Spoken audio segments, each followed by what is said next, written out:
menembak polisi di Raja Malaysia. 2 orang. Ya. Tapi IQ engkau di bawah rata-rata. Yang melakukan penembakan itu bukan polisi di Raja Malaysia, bro, ya. Tapi yang melakukan penembakan itu ya maritim angkatan laut. Lebih kurang seminggu lepas, warga Indonesia mengamuk depan kedutaan besar Malaysia, baling najis, berdemonstrasi, menghamburkan kata-kata amarah. Kenapa benda ni berlaku? Beberapa waktu lalu, ada seorang warga Malaysia yang bicara soal kemungkinan perang antara Indonesia dan Malaysia. Indonesia yang akan musnah apabila submarin nuklear United Kingdom. Jadi kalau warga Malaysia masuk tanpa izin bagaimana? Kalau warga Malaysia masuk tanpa izin, negara kamu hukumlah dia, tapi tak ramai.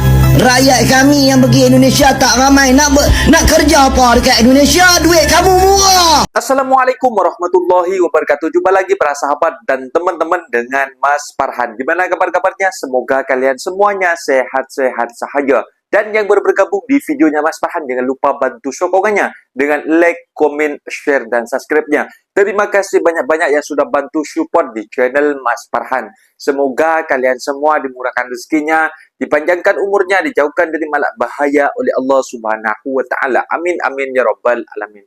Oke para sahabat dan teman-teman, di video kali ini ada sebuah video yang sudah di-tag di TikTok Mas Farhan, ataupun yang terjumpa di TikTok di beranda ketika Mas Farhan scroll video dan nge-tag di kolom komentar kepada Mas Farhan. Apa dia para sahabat dan teman-teman?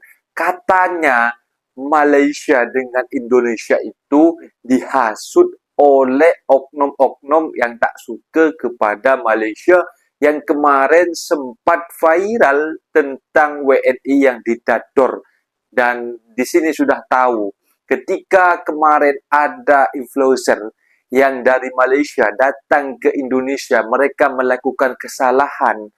Warga Malaysia itu tidak ikut andil untuk membela warganya. Bahkan mereka mengatakan hukum dia. Karena mereka tahu mana yang benar, mana yang salah.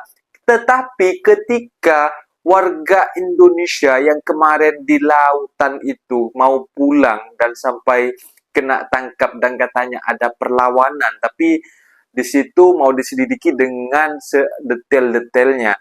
Tapi malangnya warganya sudah salah, malah netizen-netizennya juga ikut andil membela para sahabat. Sampai ada yang berbaling telur ke atas kedutaan Malaysia, ke atas kedutaan Malaysia di Jakarta.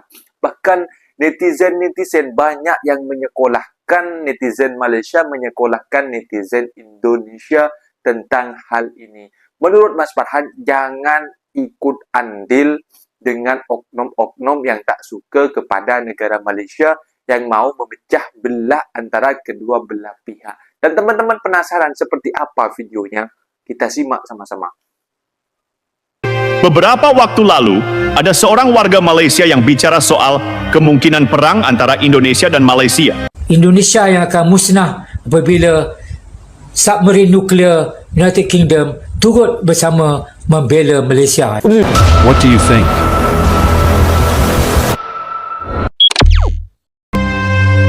Indonesia musnah? Yang benar saja.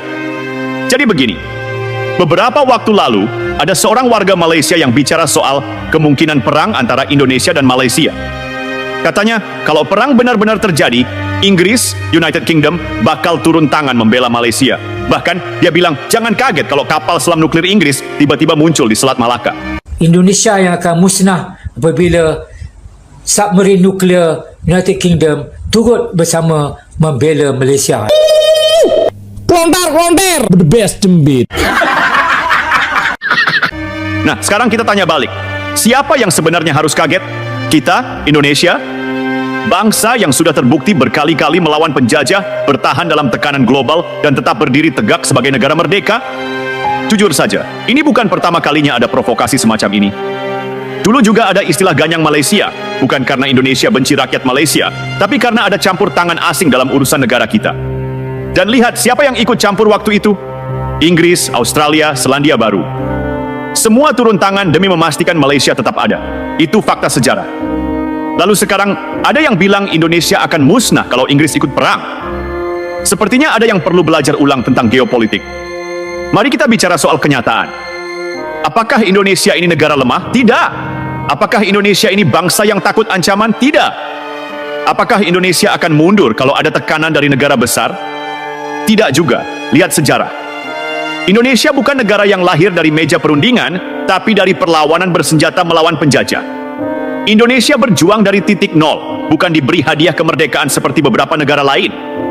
Jadi kalau ada yang berpikir ancaman kapal selam nuklir bisa membuat Indonesia gemetar ketakutan, itu berarti mereka tidak mengerti DNA bangsa ini. Sekarang kita masuk ke isu lebih dalam. Apakah Inggris benar-benar akan membantu Malaysia dalam konflik semacam ini? Ini bukan tahun 1960-an. Inggris hari ini punya masalah sendiri, ekonominya belum sepenuhnya pulih, politik dalam negerinya kacau, bahkan posisi globalnya tidak sekuat dulu. Negara-negara persemakmuran yang dulu solid, sekarang banyak yang mulai mempertimbangkan jalannya sendiri. Jadi pertanyaannya, apakah Inggris mau mengorbankan sumber dayanya demi Malaysia?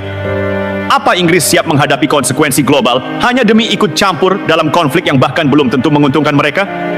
Jangan lupa, dunia saat ini tidak lagi dibagi hanya ke dalam blok barat dan blok timur. Semua negara punya kepentingan masing-masing. Dan kalau Inggris terlibat, siapa yang bisa menjamin bahwa negara lain seperti Rusia atau Tiongkok akan tinggal diam? Indonesia hari ini bukan Indonesia yang dulu. Kekuatan ekonomi kita terus tumbuh, militer kita terus berkembang, diplomasi kita semakin kuat. Kita bukan negara yang bisa ditekan begitu saja. Sekarang mari kita lihat dari sudut lain. Jika benar-benar terjadi konflik yang sejujurnya kita tidak inginkan, bagaimana reaksi rakyat Malaysia sendiri? Apakah mereka semua siap maju ke medan perang? Apakah para pengusaha besar Malaysia siap meninggalkan bisnisnya demi angkat senjata? Apakah rakyat Malaysia benar-benar menginginkan perang? Jangan salah, bukan hanya Indonesia yang akan bereaksi. Sabah dan Sarawak punya sejarah sendiri. Banyak yang mungkin lebih memilih jalan lain daripada terlibat dalam konflik yang dipaksakan. Dan satu hal yang harus diingat, peperangan itu bukan hanya soal siapa punya senjata lebih banyak, tapi soal siapa yang lebih tahan. Sejarah sudah membuktikan, Indonesia tidak takut berjuang dalam kondisi seberat apapun. Tapi mari kita tarik napas sejenak. Apakah kita benar-benar mau membahas perang? Tidak ada yang menang dalam perang. Yang ada hanya kehancuran dan penderitaan. Apalagi kalau konflik ini dipicu hanya oleh omongan provokatif di media sosial. Indonesia dan Malaysia seharusnya saling membangun, bukan saling mengancam. Tapi kalau ada yang coba menekan Indonesia, jangan heran kalau kita melawan. Itu sudah jadi naluri bangsa ini. Jadi sebelum bicara soal kapal selam nuklir atau kehancuran Indonesia, coba pikirkan baik-baik. Apakah ini benar-benar arah yang ingin kita tuju? Atau hanya sekadar retorika kosong yang lebih banyak mengundang tawa daripada ketakutan? Klontar, the best cembit. Tadi kita sudah bahas soal ancaman perang, soal Inggris, soal Malaysia, soal sejarah, dan soal realitas geopolitik. Tapi ada satu hal lagi yang lebih penting. Mentalitas bangsa. Orang yang bilang Indonesia bakal musnah itu mungkin lupa satu hal, atau mungkin pura-pura lupa, bahwa bangsa ini lahir dari perlawanan. Lahir dari darah dan air mata. Kita bukan negara yang diberi kemerdekaan dengan mudah. Kita merebutnya. Dari Belanda, dari Jepang, dari segala bentuk kolonialisme yang mencoba menginjak kepala kita. Dan sekarang, ada yang bilang kita bakal gentar hanya karena kapal selam nuklir. Ini ironi terbesar. Kita bicara soal negara yang pernah ditindas selama ratusan tahun, tapi tetap bangkit. Bicara soal bangsa yang ekonominya pernah dihancurkan, tapi terus berkembang. Bicara soal rakyat yang pernah dipaksa tunduk, tapi malah semakin kuat. Bukan berarti kita jumawa. Bukan berarti kita tidak sadar bahwa perang adalah skenario terburuk yang seharusnya dihindari. Tapi kalau ada yang berpikir Indonesia bisa ditakut-takuti, coba ulangi pelajaran sejarah. Sekarang, mari kita sedikit beranjak dari retorika perang. Jangan hanya terpaku pada siapa punya senjata apa, siapa punya kapal selam berapa, siapa punya nuklir. Ada hal yang lebih penting dari semua itu. Ketahanan bangsa. Kalau mau jujur, tantangan terbesar Indonesia hari ini bukan datang dari luar, tapi dari dalam. Lihat saja, kita sering ribut sendiri. Korupsi masih merajalela. Politik kita masih penuh dengan intrik dan kepentingan pribadi. Pendidikan kita belum sepenuhnya mampu mencetak generasi yang siap bersaing di tingkat global. Infrastruktur sudah mulai bagus, tapi masih banyak yang harus dikejar. Kalau kita mau jadi bangsa yang benar-benar kuat, maka yang harus kita lakukan bukan hanya melawan ancaman dari luar, tapi juga memperbaiki diri sendiri. Jangan sampai kita sibuk membanggakan sejarah perjuangan, tapi lupa bahwa perjuangan hari ini ada di bidang yang berbeda. Ekonomi, teknologi, pendidikan, kemandirian nasional. Dan bicara soal ancaman, sebenarnya ada ancaman yang lebih nyata daripada kapal selam nuklir Inggris. Penguasaan ekonomi oleh pihak asing. Lihat di sekitar kita. Berapa banyak sumber daya alam yang dikuasai perusahaan asing? Berapa banyak proyek besar yang melibatkan investor luar tanpa memastikan rakyat kita sendiri mendapatkan manfaat maksimal? Kita bisa bicara soal kedaulatan militer, tapi kalau ekonomi kita dikuasai orang lain, apakah kita benar-benar merdeka? Inilah yang seharusnya kita sadari. Perang di masa depan bukan hanya soal senjata dan tentara, tapi soal ekonomi, teknologi, dan kedaulatan dalam arti yang lebih luas. Jadi kalau ada yang ingin mengancam Indonesia dengan kapal selam nuklir atau aliansi militer, silakan. Tapi jangan berpikir kita akan mundur atau takut. Kita bukan bangsa yang bisa ditekan begitu saja. Tapi di sisi lain, kita juga tidak bodoh. Kita tahu bahwa perang bukan solusi. Kita tahu bahwa diplomasi lebih penting daripada agresi. Kita tahu bahwa membangun hubungan baik dengan negara lain jauh lebih berharga daripada membuang-buang energi untuk konflik yang tidak perlu. Benda ni berlaku disebabkan satu kejadian tembakan yang melibatkan agensi penguatkuasaan maritim Malaysia APMM ke atas 4 orang yang dipercayai sebagai warga negara Indonesia yang berlaku dekat Tanjung Ru, Pantai Morik, Banting, Malaysia. Dalam kejadian tu, seorang telah terkorban dan 4 lagi telah mengalami kecederaan yang agak parah, dan warga Indonesia telah menuduh APMM kita ni menggunakan kekerasan melampau dalam menangani masalah ni. Apa cerita sebenarnya? Pertama sekali, Indonesia tuduh Malaysia cuba menyembunyikan perkara ni sampai rakyat dia mengamuk-ngamuk dekat sana. Sebenarnya perkara ni tak betul. Semenjak daripada isu ni berlaku, Kementerian Dalam Negeri PDRM telah memberikan kerjasama yang penuh kepada kedutaan Indonesia dekat Malaysia ni, berikan mereka akses untuk melawat mereka yang tercedera dan juga melawat mereka yang telah pun terkorban dalam isu ni. Jadi tak ada pun isu Malaysia cuba sembunyikan apa-apa. Bahkan pemerintah Indonesia pun faham. Dia tahu isu ni melibatkan penghidupan haram, kemungkinan berlaku pencerobohan sepadan. Jadi kita nak tengok sama ada tindakan diambil oleh APMM tu berpatutan ataupun tidak. Kedua, ramai juga nak tahu kenapa kita tak backup anggota kita APMM ni sampai mereka terpaksa direhatkan semasa ada siasatan. Jangan risau, bukan kita salahkan APMM. APMM ni agensi bawah KDN. Sudah tentulah KDN dan Menteri Dalam Negeri akan pastikan keselamatan dan kebajikan mereka terjaga. Cuma direhatkan sebab perkara ni sedang disiasat oleh polis. Kenapa polis kena siasat? Sebab kalau korang nak tahu, semua agensi penguatkuasaan dekat Malaysia ni bukan senang-senang mereka boleh lepaskan tembakan. Jadi bila ada berlaku tembakan dan melibatkan nyawa terkorban, memang kena ada siasatan untuk pastikan segala prosedur dan perintah tetap telah pun dipatuhi. Kalau mereka selepas ni didapati memang tak ada unsur-unsur bersalah, memang tak ada langsung elemen yang mengalahi, dan memang betul mereka terpaksa mempertahankan diri daripada serangan daripada migran yang cuba menyudup masuk ataupun keluar daripada sepadan Malaysia secara haram ni, mereka akan dikembalikan semula untuk bertugas. Ini jaminan yang diberikan oleh Kementerian Dalam Negeri. Akhir sekali, saya cuma nak cakap semoga isu ni dapat diselesaikan dengan baik. Semoga keharmonian antara Malaysia dan Indonesia terus terjaga, dan saya nak ambil kesempatan untuk memberikan tabik hormat kepada semua anggota-anggota yang bertugas di sepadan negara yang menjaga keselamatan, termasuklah APMM, AKPS, Immigration, PDRM dan juga PGA. Malahan saya pun sejak join Ikon Bila KDN ni, video pertama yang buat saya tersentuh tengok anggota adalah ketika saya melawat PGA di pos Banting. Jadi teruskan usaha anda, teruskan berkhidmat untuk negara, dan jangan risau, semua rakyat Malaysia di belakang anda.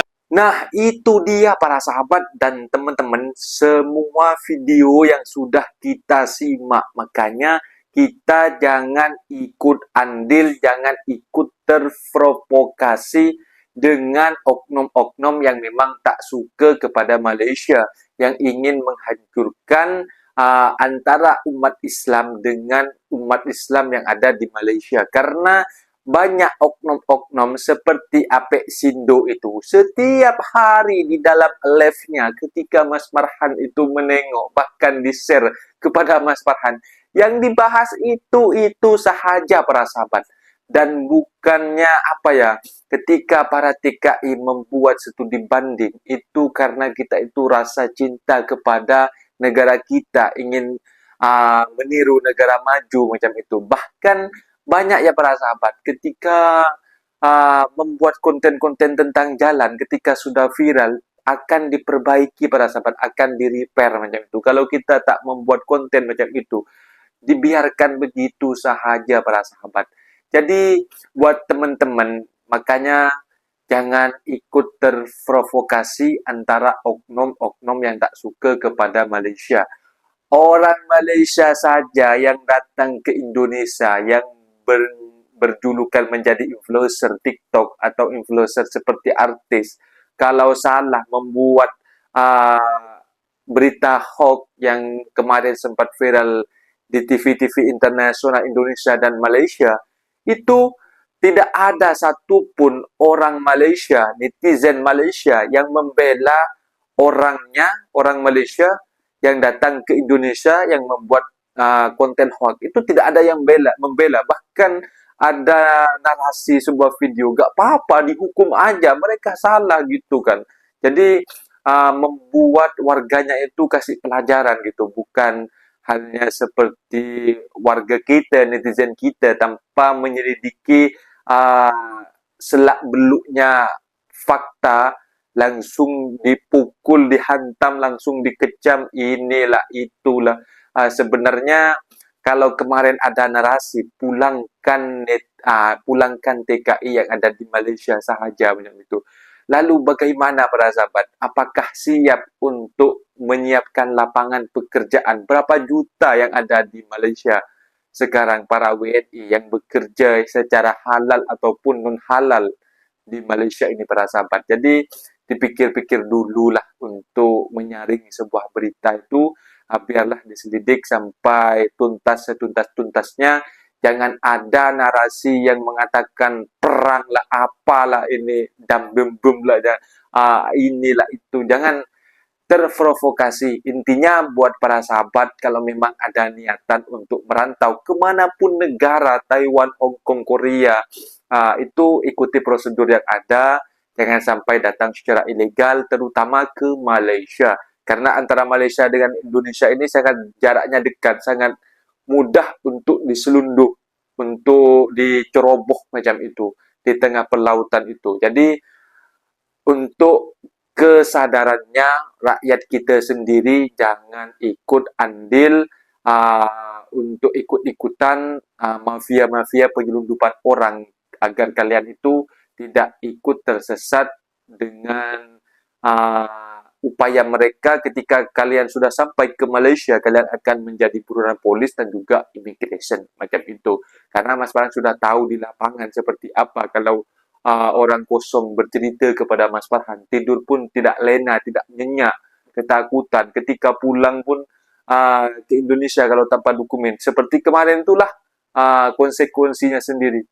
Mungkin videonya sampai di sini para sahabat dan teman-teman. Apabila ada kata benda yang silap, Mas Farhan minta maaf sebesar-besarnya. Mohon dibenarkan di kolom komentar. Mas Farhan undur diri. Wassalamualaikum warahmatullahi wabarakatuh.